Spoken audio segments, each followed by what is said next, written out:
it's very obvious to me they didn't want him to appear. Nung wala siya dito, dapat daw nandito siya. Nung nandito siya, may humabol sa kanya. Ngayon nandito siya, urging to surrender. Okay, so ito ang tanong ko sa mga senador na nag-urge.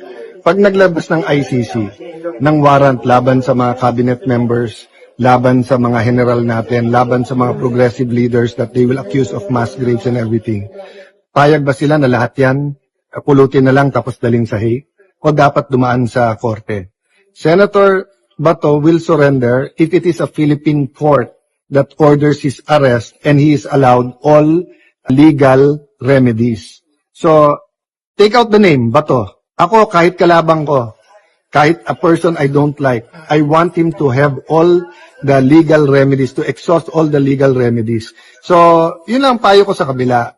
You know, don't be personal. Think of what's better for the country. Think what's better for the institution. So, naman lang po yung naka-assign dito. So, alam to, hindi naman to ma-approve or... No, I respect their opinion.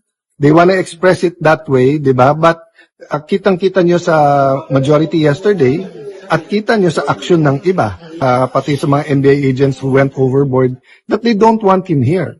In politics, you don't always want your opponent to be there. But you don't wish them to be shipped off to a foreign country for standing up for his right na dapat Philippine court. This is not a matter whether guilty siya o hindi. In fact, he can be investigated here for the extrajudicial killings. So this is a question of our constitution versus a foreign court.